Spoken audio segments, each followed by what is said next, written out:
Muy bien, pues bienvenidos, bienvenidas a esta sesión. Muchas gracias por ver esta sesión. También les quiero agradecer por su paciencia, por su empatía de la semana pasada. Ya estoy mejor de salud. Les comparto rápido, fue una infección estomacal, gastrointestinal, al parecer muy fuerte. Y bueno, ya el viernes desperté de este malestar. El sábado estuve recuperándome, mareo un poco inestable, pero todo bien, todo tranquilo, todo en paz. Entonces estoy aquí para poder compartirles lo que íbamos a ver en las sesiones en presencial. Entonces les dejo este videíto para que continuemos con el tema, no nos detengamos, no nos retrasemos y no olviden cualquier duda, cualquier comentario, pues bienvenido al correo, al mensajero de la plataforma para que podamos comunicarnos, ¿vale?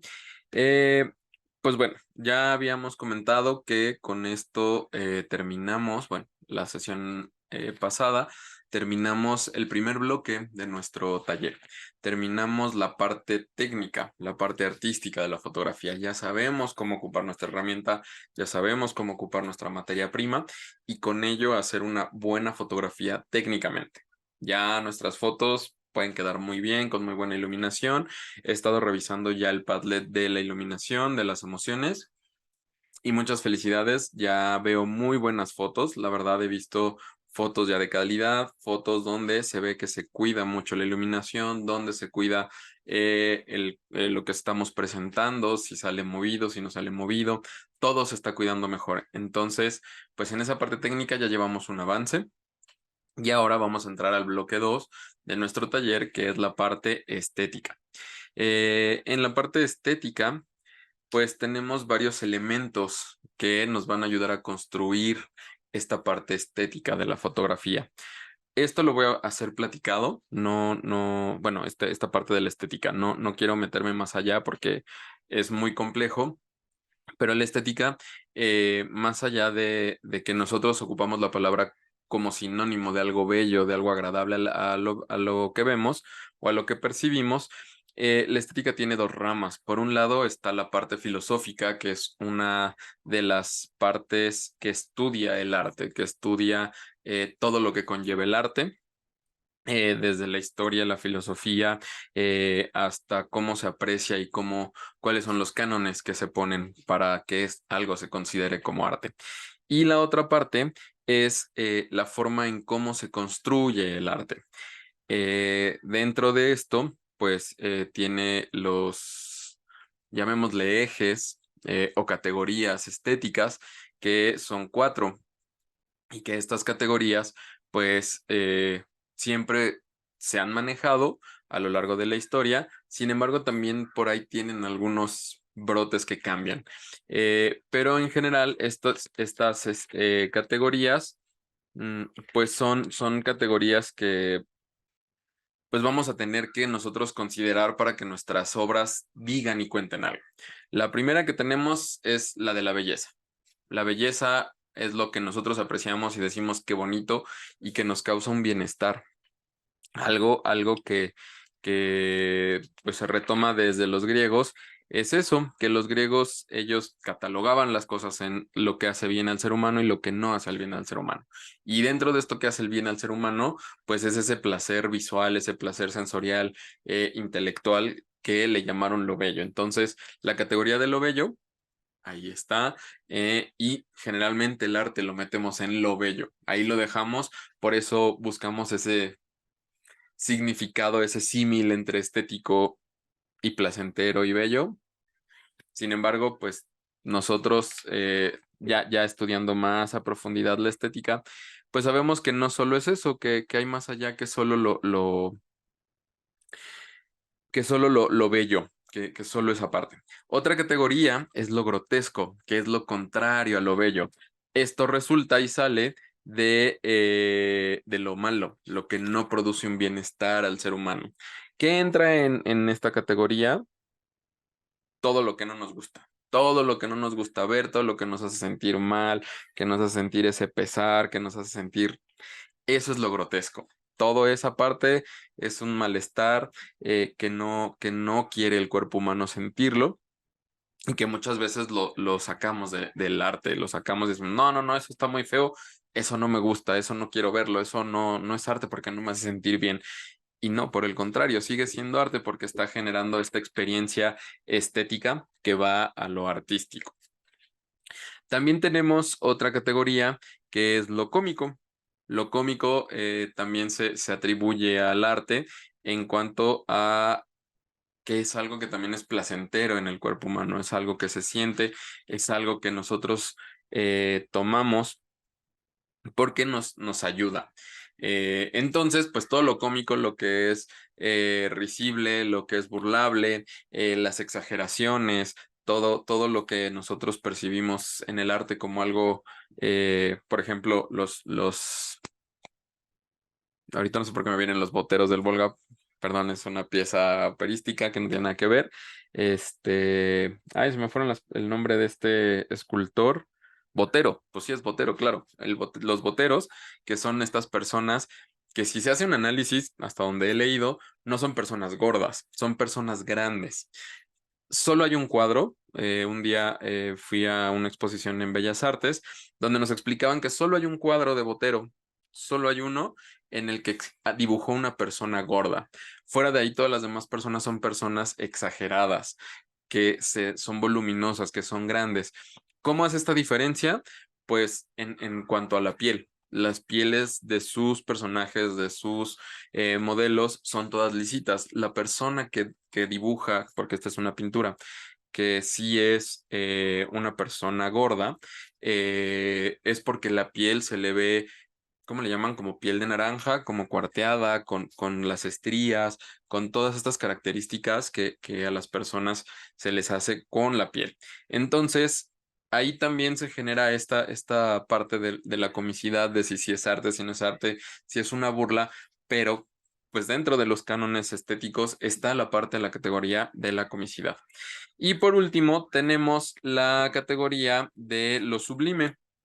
Lo sublime es aquello que sobrepasa, que sobresale del entendimiento humano, pero que también nosotros lo percibimos como algo bello, como algo que vale la pena apreciar.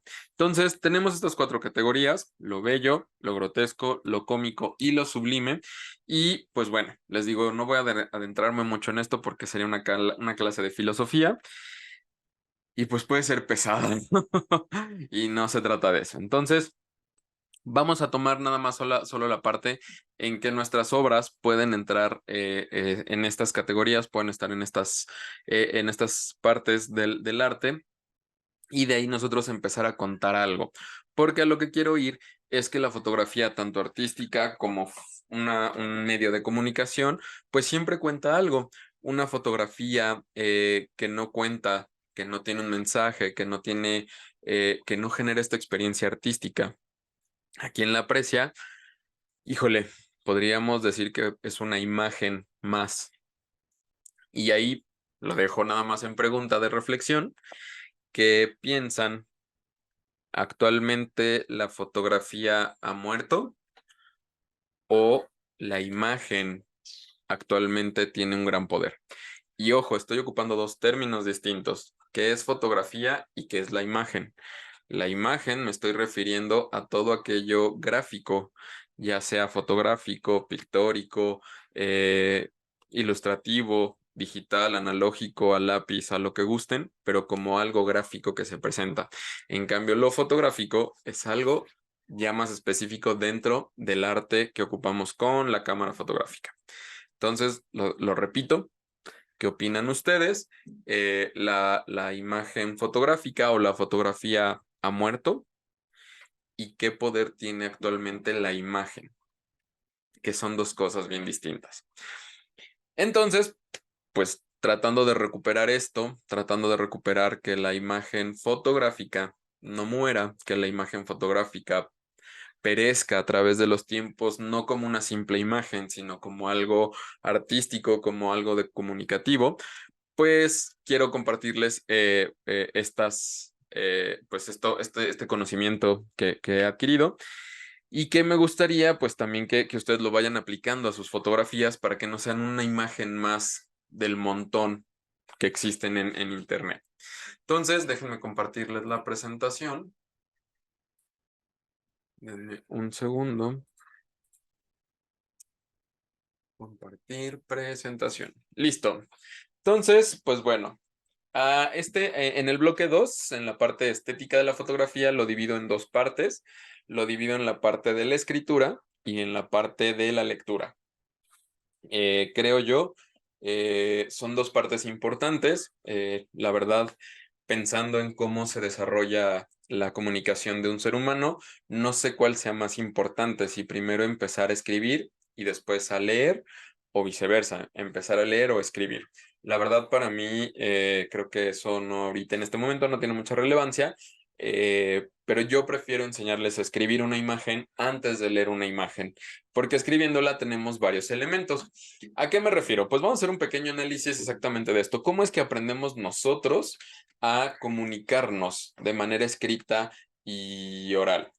Pero para ello necesitamos también conocer el sistema de comunicación. ¿Cómo funciona un sistema de comunicación? Pues el sistema de comunicación, lo primero que debe tener es un emisor, alguien que genere un mensaje. En este caso, el emisor, pueden pensar ustedes en lo que más les guste. Por ejemplo, si a alguien le gusta la televisión, pues tenemos una televisora emisora.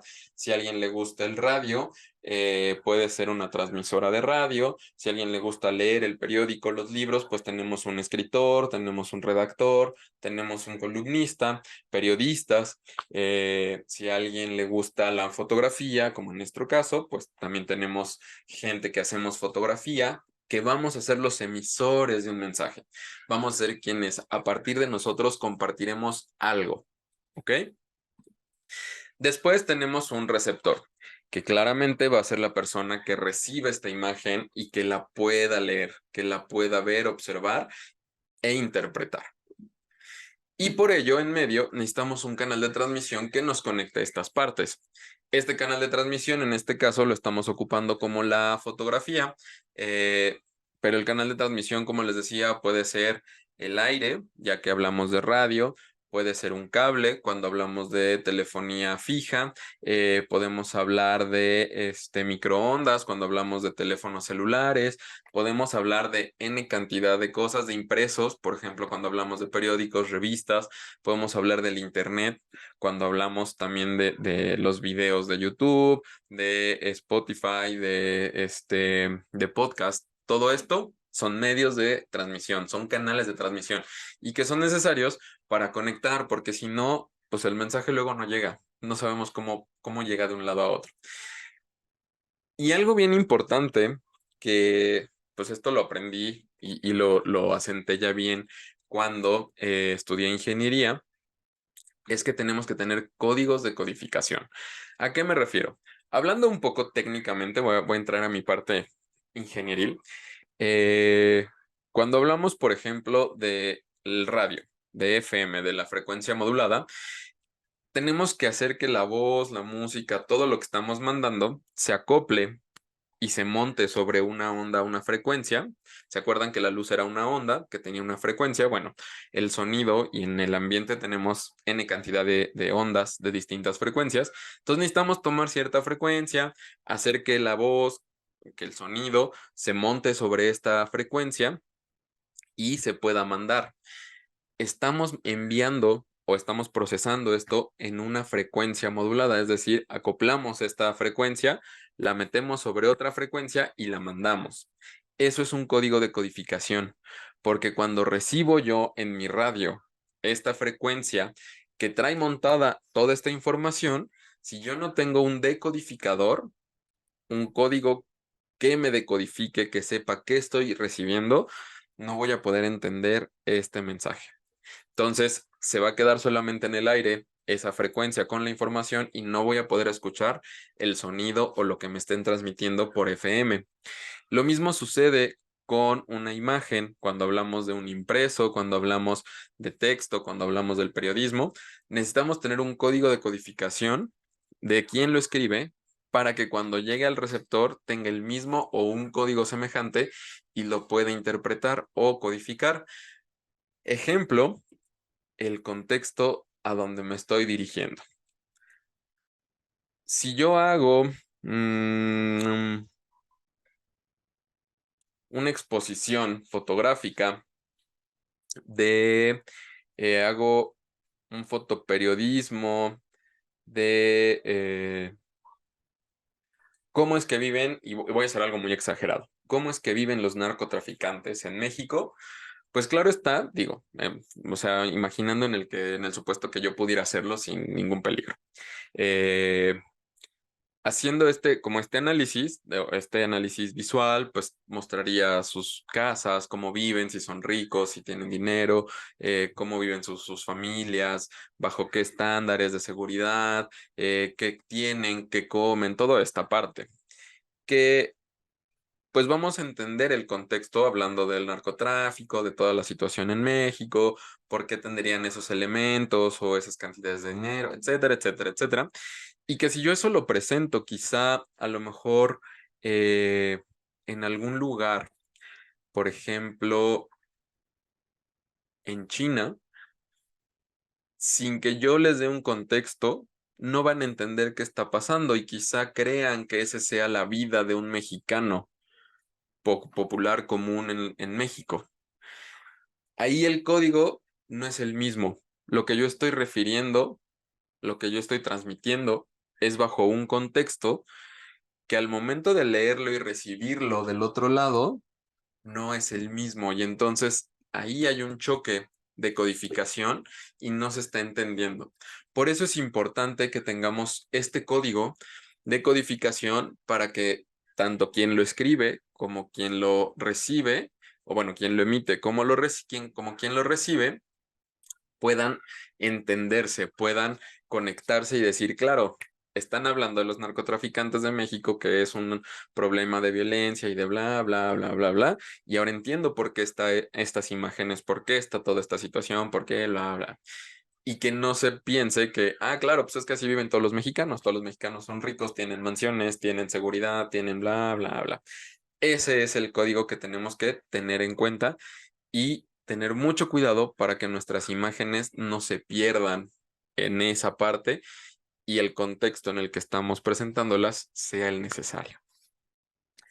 Porque, y finalmente, tenemos un elemento que muchas veces no contemplamos, que es el ruido. El ruido es todo aquello que se encuentra desde el emisor hasta el receptor que nos va a ensuciar. Por eso en este diagramita lo dibujé como una nube que abarca todo, porque es algo que siempre está presente. Y el ruido, si nos acordamos de las televisiones viejitas, cuando había ruido empezaba a hacer y se veían ahí manchitas y puntitos y de pronto no dejaba ver bien, o cuando había interferencia de dos canales y se encimaban las imágenes, o en el radio cuando se oye distorsionada la voz, todo eso es ruido. ¿Y qué es lo que hace el ruido? Distorsiona el mensaje al grado de que no llega como tiene que llegar.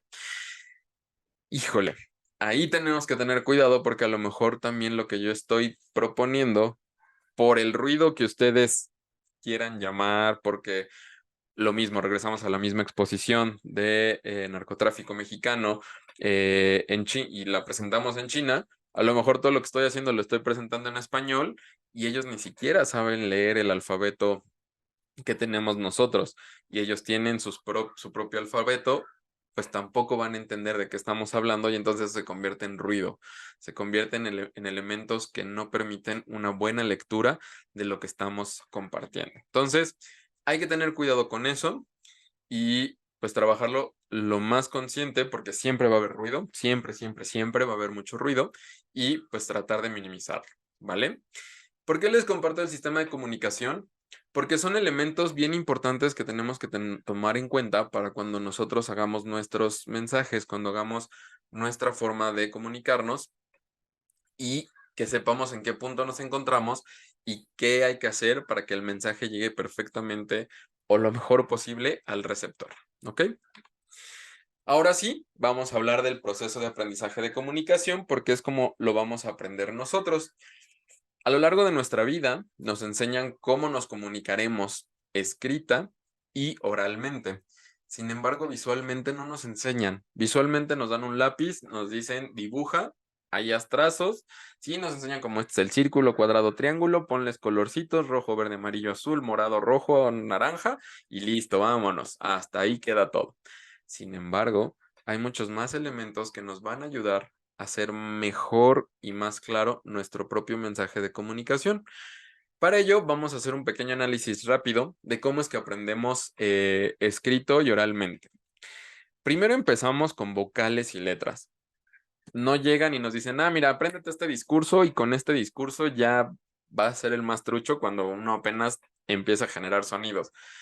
Empezamos con vocales y letras porque son los sonidos más sencillos, son los elementos más fáciles que tenemos para nosotros empezar a trabajar nuestra escritura o nuestra oralidad. Entonces empezamos con sonidos como a, i, o, u, p, es. Todo eso lo empezamos a practicar de bebés. Empezamos a generar estos sonidos y ya más o menos, ay, nuestras mamás, nuestros papás nos cachan y ya el bebé hizo, que quiere leche, entonces denle de comer, que ya está cansado, entonces denle, ya nos empiezan a entender nuestros sonidos, nuestras primeras guturalidades, que además se asemejan a vocales y a letras, y empezamos a hacer estos sonidos. Después, con el paso del tiempo, empezamos a identificar o nos ayudan a identificar estos sonidos, pero empezamos a juntarlas y entonces ahora ya no es, ya es mamá, mamá, papá, leche, leche, comida. Empezamos a tener palabras muy sencillas con sonidos muy sencillos que poco a poco, claro, nos va a ir, se va a ir complejizando y eso nos va a ayudar a darnos a entender de mejor manera. Nos va a ayudar a que podamos nosotros ir haciendo más complejo nuestra forma de comunicar. Ya no solamente van a ser balbuceos, sino ahora ya van a ser palabras exactas que tengan significado. Ya sabemos que mamá es la persona que nos cuida, papá es otra persona que nos cuida, abuelo, abuela, pelota, leche, mamila, cama, casa, no sé. Empezamos a generar más vocabulario que empieza a tener significados. Después empezamos a generar frases cortas. Empezamos con frases cortas, quiero comer, tengo sed, tengo sueño, estoy cansado, cárgame papá, cárgame mamá. Ya empezamos a generar un discurso más complejo que nos ayuda a darnos a entender. Ya no nada más es una palabra, ya no nada más es un balbuceo. Ahora ya tenemos frases cortas que nos permiten dar a entender más cosas. Y esto va evolucionando. Digo, actualmente seguimos aprendiendo a hablar, seguimos aprendiendo más cosas de argumentación, más cosas de cómo pararse frente a alguien a hablar y decir y convencer y bla, bla, bla, porque ya empezamos con los diálogos, ya empezamos nosotros a hacer diálogos en el que pues preguntamos, respondemos y ya empezamos a entablar esta comunicación. Ya no nos quedamos solo en palabras fáciles, en palabras sencillas, quiero color, quiero agua, llévame a caminar, sino ya le ponemos adjetivos, adverbios, usamos un montón de tiempos verbales, un montón de personas en singular, en plural, ocupamos distintos verbos, sinónimos, antónimos. Ya tenemos todo un bagaje cultural en nuestra forma de comunicarnos, que bueno, eso ayuda un montón a darnos a entender. Y lo mismo debería suceder en la parte visual. Deberíamos empezar con los elementos básicos. ¿Cuáles son los elementos básicos? Bueno, ahorita no me voy a adelantar, esto es lo que vamos a ver más adelante, ahorita después de esto. Pero los elementos básicos tendríamos que empezar a verlos desde pequeño y haciendo claro, teniendo claro que esos son los elementos básicos para una comunicación visual y que eso nos va a ir a ayudar, que nos va a ayudar pues como evolucionar, a crecer, a llevar de mejor manera nuestra comunicación gráfica. Después, ya que tenemos, bueno, entre vocales y elementos básicos, pues claro está que Pues es la similitud. O sea, los elementos básicos, ahorita van a ver cuáles son muy sencillos, muy simples, que si vemos uno individual en solo, en solitario, pues es como, pues sí, es un elemento y es como decir una A, ¿y la A qué, no? Pero ya en conjunto empezamos a generar más. Y este conjunto se le conoce como sintaxis, que ya es la forma en cómo se interrelacionan estos elementos para que podamos hacer más complejo una imagen. Ya no nada más es como, pues ahí tengo un perro y el perro ahí está, sino ya empezamos a darle más significados al perro, ya le empezamos a dar un contexto para poder empezar a leer esta parte en las imágenes. Ya más complejo, vamos a meter elementos de composición que entonces ya no son solo palabras o que ya no son solo vocales y letras, sino empiezan a ser frases cortas en las imágenes. Ya no es solo un perro, ya no es solo un perro en la calle. Ahora ya es un perro que tiene toda una historia, que nosotros vamos a empezar. Es un perro que tiene el pelo largo, es un perro de color café, es un perro y empezamos a generar toda esta historia porque de igual manera lo que queremos hacer es llegar a un diálogo, a que las imágenes que nosotros generemos, perdón, puedan ser un diálogo con quien las observa. Entonces, eh, pues esa es como la pauta que vamos a tomar ahorita para empezar a desarrollar estos elementos y al momento ya de que lleguemos a la composición, ustedes sean capaces de poder crear una imagen, de poder hacer una imagen que tenga un mensaje claro, que digan, yo quiero hoy hablar del amor que siento por la comida, perfecto, que realmente esa fotografía demuestre el amor que estoy sintiendo yo por la comida y al momento de compartirlo, quien lo recibe, le sea claro. Y a este punto final, en tanto en lo escrito oral como en lo visual, se le conoce como discurso. ¿Ok? Vamos a generar todo un discurso en el que pues vamos a tener ya muchos elementos que también tienen que ver, tanto en lo escrito como en lo visual, que comparten como exageraciones, todo lo que tenga que ver con retórica, metáforas, siempre olvido los nombres de los elementos retóricos escritos, metáforas, exageraciones, hipérboles, eh, bueno, todos estos elementos retóricos también se pueden ocupar dentro del lenguaje visual y los vamos a ir aplicando de distintas formas, pero los vamos a ir aplicando. Espero que hasta aquí no haya alguna duda, porque si no, pues ponle pausa al video, mándame un correo y pues la resolvemos, ¿vale? Estaré al pendiente toda esta semana de los correitos, responderlos así apenas me lleguen para que las dudas se resuelvan, ¿vale? Entonces, pues bueno, continuamos. Vamos a seguirle. Vamos a empezar con los elementos básicos de la comunicación visual. ¿Qué pasa con los elementos básicos de la comunicación visual? Ya hablamos de cómo son la, la, cómo es el elemento oral y escrito, la comunicación oral y escrita. Empezamos con letras, con elementos básicos, con cosas muy simples para irlo haciendo complejo. También en las matemáticas empezamos con números.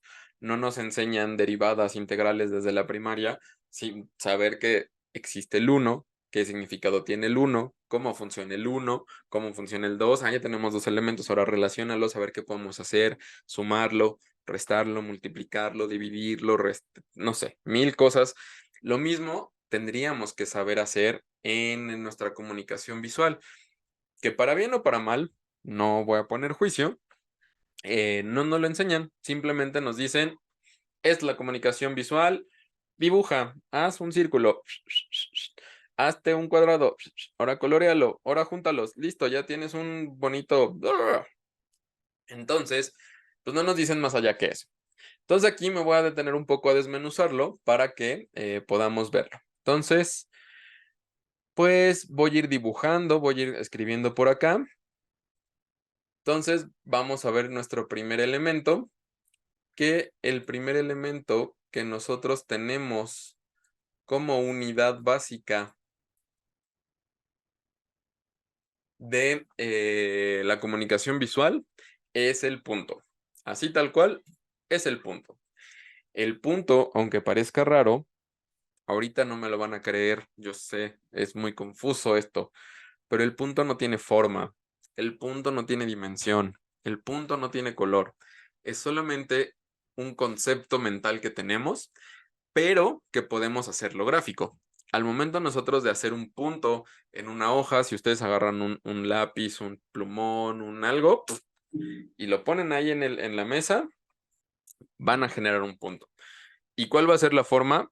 Pues dependerá de con qué lo hayan hecho, con la fuerza, la presión, el material en el que esté. A lo mejor ocuparon un material acuoso y se expandió y entonces el punto es así una mancha expandida.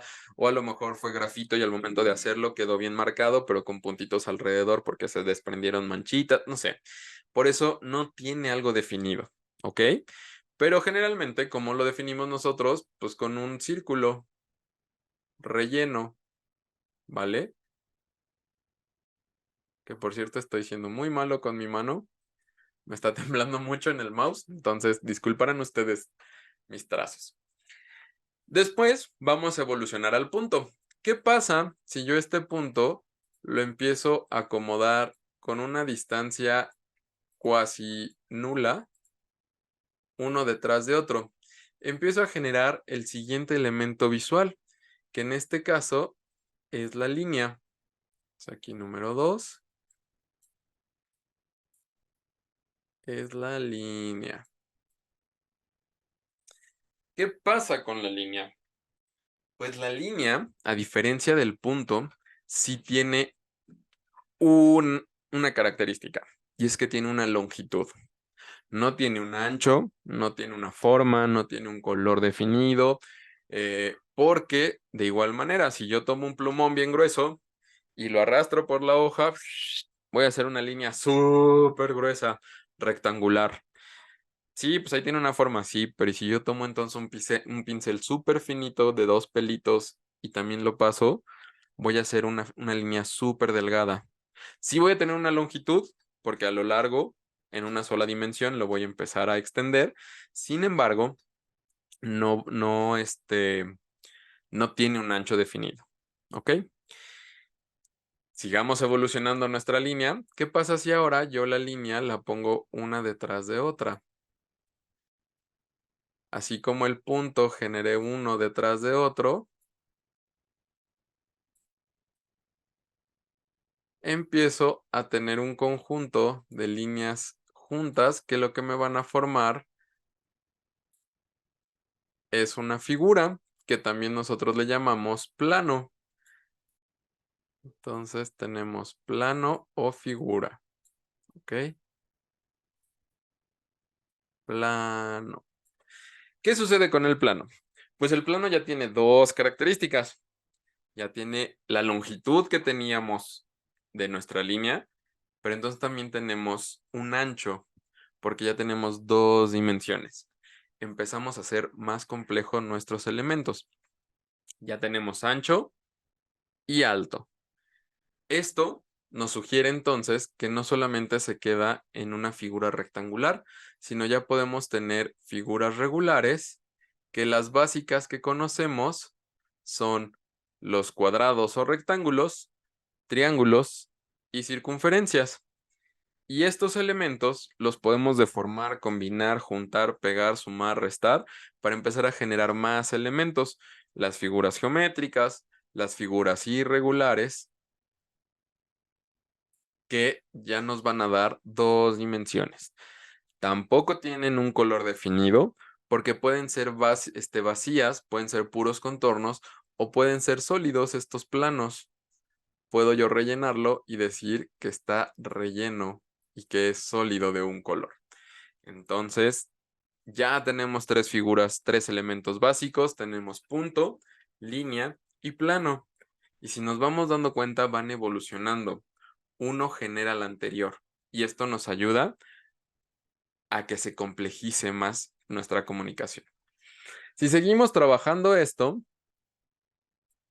tenemos después algo que si yo pongo, aquí me va a costar un poco de trabajo dibujarlo. Sí, porque no tengo figuras aquí. Déjenme dibujarlo con... Acá está. Ok, voy a dibujarlo. Ok, entonces Oh, perdí mi mouse. Espérenme. Aquí está. Si yo tengo un plano y este plano lo empiezo a juntar uno detrás de otro de manera infinita, con una separación casi mínima, lo que voy a obtener entonces es un grosor. Es como si juntara una hoja de papel, le pongo otra enfrente, otra enfrente, otra enfrente, otra enfrente, que estoy generando un volumen. Y aquí le voy a hacer algunos trazos para que se noten de color rojo, para que se vea un poquito más grueso. Aquí se genera un ancho, ¿ya vieron? Aquí. Y bueno, en este caso es sólido, entonces aquí no se ve, pero hacia atrás, hago este para acá, este así, así, así y así, ¿ok? Entonces tenemos el volumen,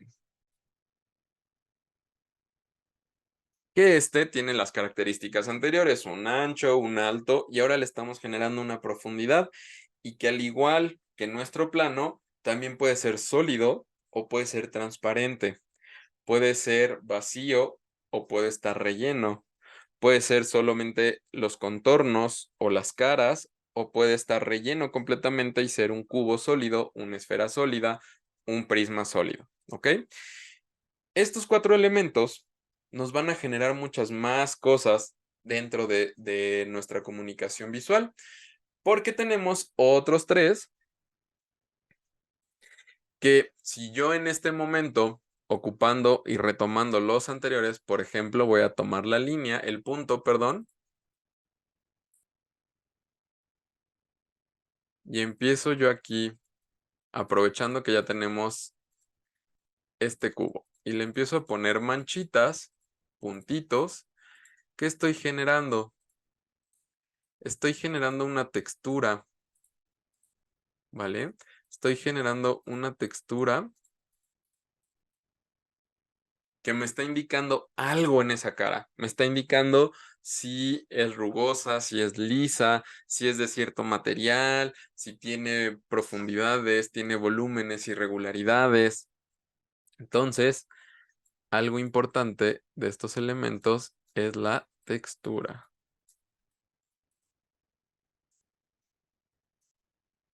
Textura. Ahí está.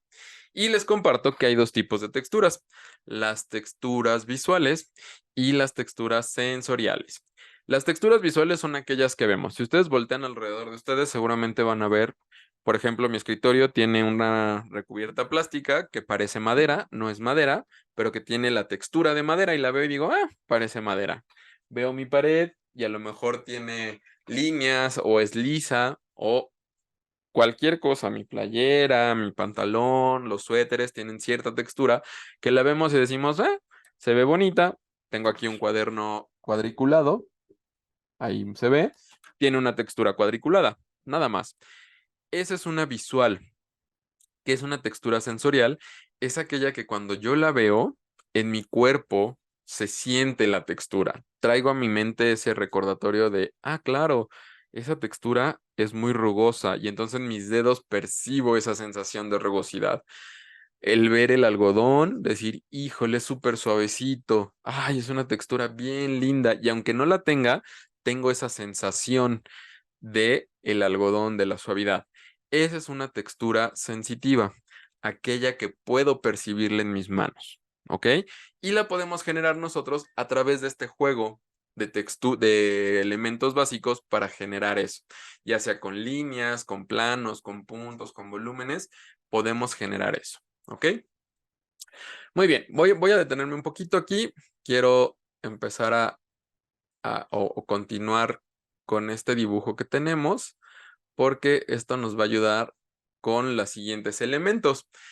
Tenemos ya aquí un entre cubo prisma, entonces lo voy a aprovechar, le voy a poner aquí un prisma triangular encima, y voy a empezar a hacer algunos planos por acá. Voy a poner aquí de este lado voy a aprovechar y le voy a hacer un gran ventanal. Me encantaría tener un gran ventanal en mi casa, que entre la luz para mí es increíble. Y además, pues voy a ponerle aquí, quiero que esté bien rústico el asunto, porque me encantan las chimeneas. Además, así Santa Claus puede venir a traerme regalos en Navidad. Muy bien, entonces ya tengo este otro elemento. Ya tengo este dibujo, perdón. ¿Se dan cuenta? Todo lo he hecho con puntos, con líneas, con planos. Ah, bueno, vamos a ponerle texturita. Quiero que además sea como una cabaña de bosque, entonces le voy a poner líneas para que sean como maderitas. Ahí está. El techo quiero que sea de ladrillo. Entonces vamos a poner esto por acá. Y quiero que sean ladrillitos o tejas. Pueden ser tejas para que el ladrillo no pese tanto y se nos va a venir encima. Entonces hago esto. Y se dan cuenta, empiezo a generar texturas.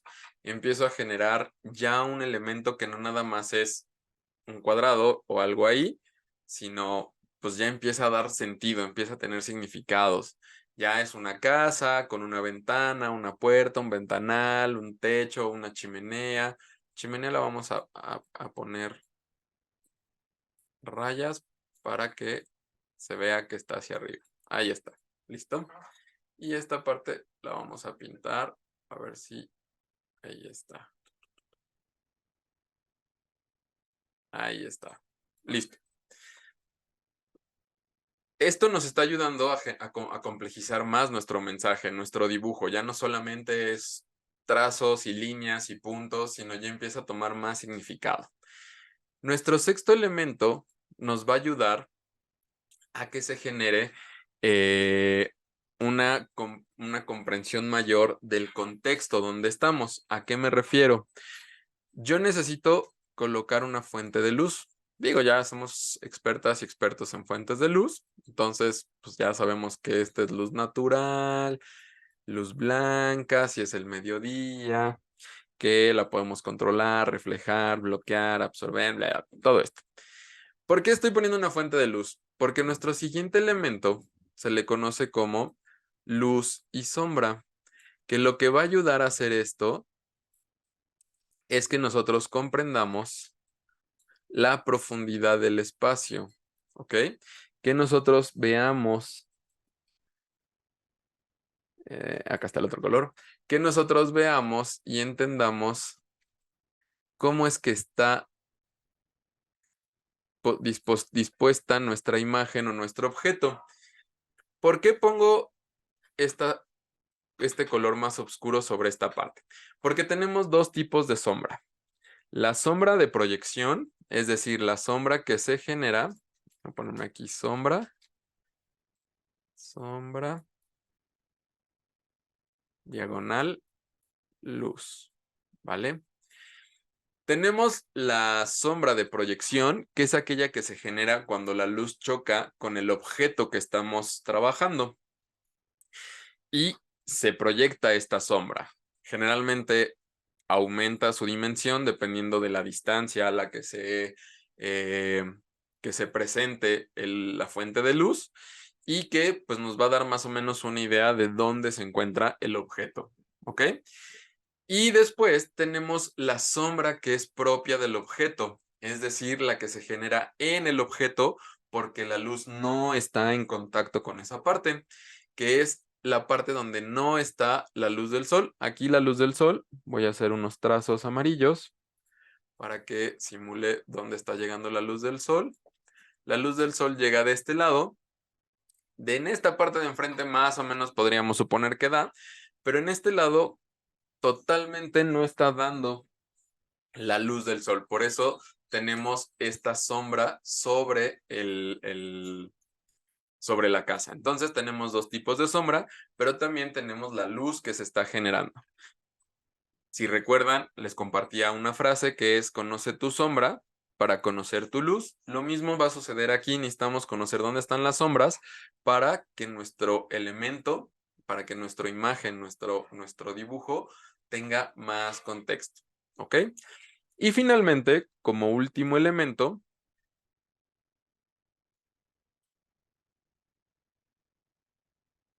es el color, que también tiene que ver con luz. ¿Recuerdan? La luz que se difracta se descompone en los colores que componen la luz, con las frecuencias, y pues de ahí nosotros podemos tomar estos elementos. Más adelante, ya cuando veamos composición, tendremos un poco más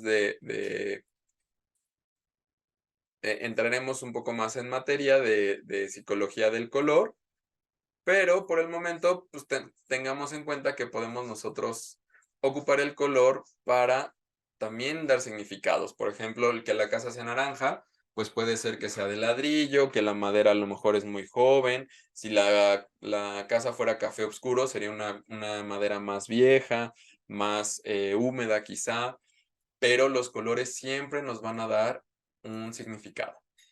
Y pues estos son los elementos básicos de la comunicación visual. Ay, permítanme 2 segundos. Ahí está. Estos son los... Está aquí. Esperen, estoy copiando la imagen para pegárselas. Estos son los elementos básicos de la comunicación visual que nos van a ayudar a hacer o a crear una imagen con mayor fuerza, con mayor significado. Si ustedes se ponen a analizar cualquier fotografía, pueden tomar la mejor de las mejores fotografías que hemos manejado en el que manejamos en el primer ejercicio, en el ejercicio 0. Pueden revisar y ver, a ver, tengo puntos y aquí tengo un conjunto de puntos. Ay, qué padre. Aquí tengo líneas, sí, mira, aquí tengo un montón de líneas. Ay, aquí tengo planos, tengo cuadrados, círculos, tengo triángulos, tengo un montón de elementos planos que además me empiezan a dar la sensación de volumen. Sí, mira, aquí tengo un volumen, tengo alturas, tengo profundidades, y que además eso me da texturas, me da sombras, me da luces, los colores que tengo, y empezar a analizar, empezamos a leer imágenes. Por eso me gusta empezar enseñándoles a escribir imágenes, a componerlas, a hacerlas, para que posteriormente las podamos leer y decir, claro, esta imagen que estoy haciendo me va a funcionar porque tiene los elementos que necesito. Entonces, pues estos son los elementos básicos. Voy a continuar. Déjenme avanzar de este lado. Muy bien. Voy a quitar estos dibujitos. Esta presentación se las voy a compartir para que ustedes la tengan, y dentro de eso vamos a tener este dibujito, quizá a lo mejor hecho, para que lo tengan como ejemplo, ¿ok? Entonces, continuamos. Bueno, aquí están los elementos básicos, aquí va a estar también el dibujo para que ustedes los recuerden. Y ahora, pues vamos a dar un brinco más. Ya aprendimos las vocales, ya aprendimos el ABCD. Ahora vamos a empezar a interrelacionar estos elementos para que podamos hacer palabras, para que podamos hacer palabras visuales. ¿Qué es la sintaxis de la imagen? Pues es la forma en cómo se relacionan o interrelacionan estos elementos básicos.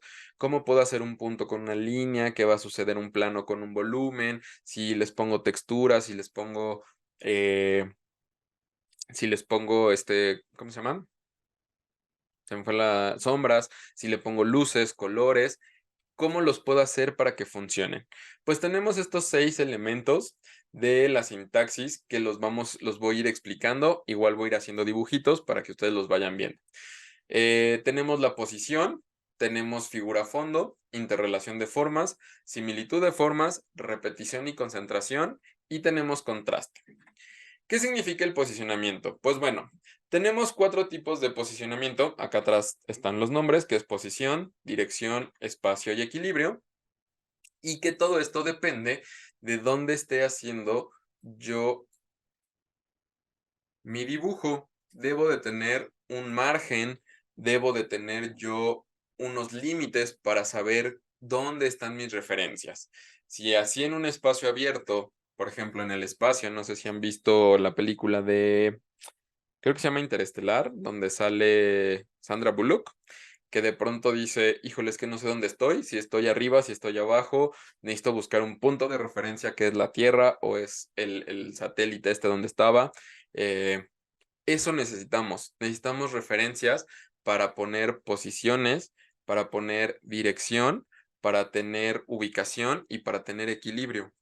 Porque si yo pongo este círculo, bueno, voy a poner dos, y les pregunto, ¿cuál de los dos es un círculo desequilibrado, un círculo inestable, que no tiene gravedad o que está chueco o que se va a caer?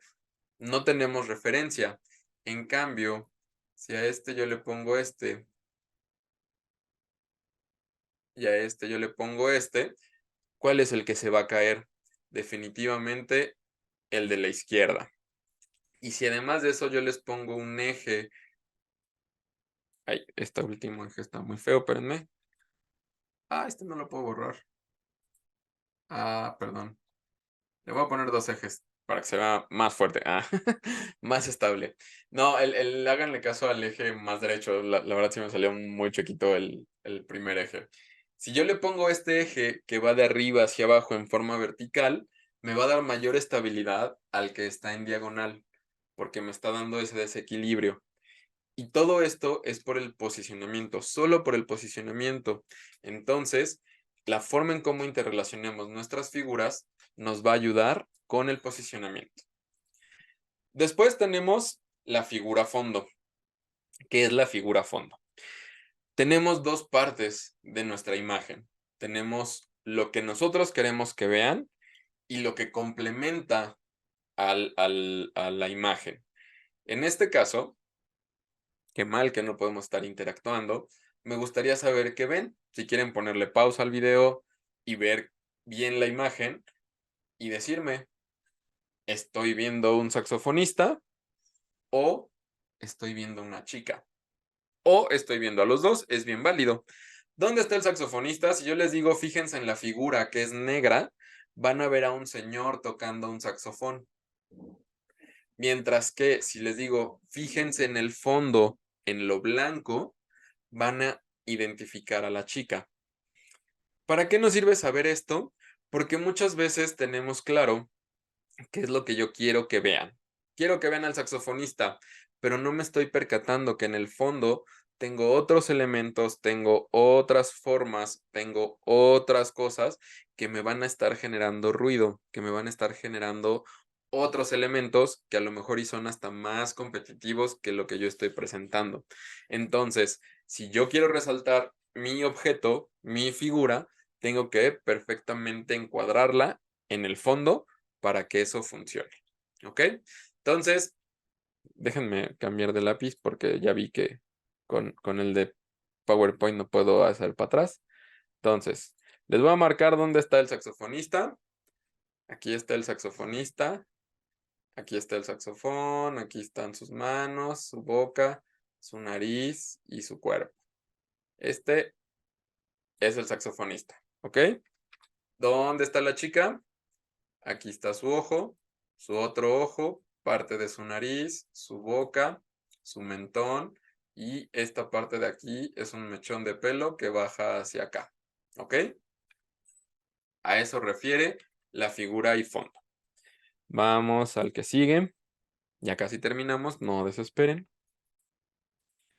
Tenemos la interrelación de formas, es decir, cómo se van a comportar mis formas cuando no es solo una, sino que tengo un conjunto de ellas. Puedo hacer que estén distanciadas. Si tengo dos elementos, los puedo hacer separados. Si los junto, puedo hacer que se toquen. Puedo hacer una superposición, es decir, poner uno enfrente de otro, y entonces voy a cubrir una parte. Pero ya pensando en que yo pueda editar quizá de forma digital, puedo hacer que o haya una penetración, que uno ingrese en el cuerpo de otro, que haya una unión y se sumen esos elementos, que haya una sustracción, que uno desaparezca, pero a la vez se lleve parte del otro, o que solo muestren donde se cruzan, o que haya una coincidencia, que se junten al grado que estén los dos en el mismo lugar y en el mismo momento y se vea solo uno. Esto nos ayuda mucho a identificar qué necesito hacer. Necesito ponerlo enfrente, ponerlo por atrás, que se junten y se hagan una masa completa con todo lo que está alrededor. Hay que saber interrelacionar nuestras formas para que no compitan en, en querer llamar la atención. Lo mismo con la similitud de formas. Podemos tener dos formas iguales, entre comillas iguales, pero que tengan una mínima diferencia. Eso siempre va a ser muy notorio y eso va a llamar la atención. Entonces tenemos que tener cuidado si queremos que sean idénticas o si no queremos que sean idénticas, porque eso también nos puede causar conflictos al momento de presentar nuestro elemento. Después tenemos la repetición o concentración, que pues ya habíamos hablado que las texturas son la repetición de ciertos elementos como los puntos, las líneas, los planos, los volúmenes, pero también es importante saber desde dónde se concentra. Si tenemos una concentración equitativa, es decir, que todo el espacio esté distribuidos de la misma forma, o si vamos a empezar a generar puntos de alta concentración con puntos de menos concentración. Y esto nos va a generar efectos de profundidad, efectos de movimiento, efectos que van a hacer más interesante nuestra imagen. Y finalmente, pues tenemos, denme un segundo. Ok. Y finalmente tenemos los contrastes. Es un poco complejo definir la palabra contraste porque no es solo en un solo significado, sino pues como ven aquí tenemos contrastes de figura, de tamaño, de color, de textura, dirección, posición, espacio, gravedad. Y pensando más allá solo de lo gráfico, pues tenemos contraste en un montón de cosas, al grado que podríamos llamarlo incluso contrastes igual antónimos. El contraste de temperaturas, que es frío-caliente, contrastes de tamaños, puede ser alto-bajo, de dimensiones, puede ser robusto-delgado. Podemos encontrar un montón de categorías donde el contraste existe y siempre nos va a llevar al concepto de lo contrario o de algo que vaya hacia otro espacio. Aquí más bien el asunto es que nosotros aprendamos a manejarlo a nuestro favor. A lo mejor, tanto conceptualmente como visualmente, el contraste me puede ayudar, pero también habrá casos en que el contraste me perjudique, porque me dé un concepto que no necesito, porque me genere algo que no deba estar en la imagen. Entonces, ojo con eso, hay que tener cuidado con el contraste para que podamos ocuparlos a nuestro favor. Y hasta aquí tenemos la sintaxis de la imagen, ¿vale?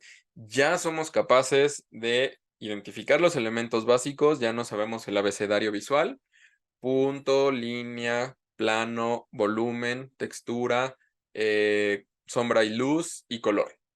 Y a partir de ahí podemos empezar a combinarlos para empezar a generar la sintaxis o palabras.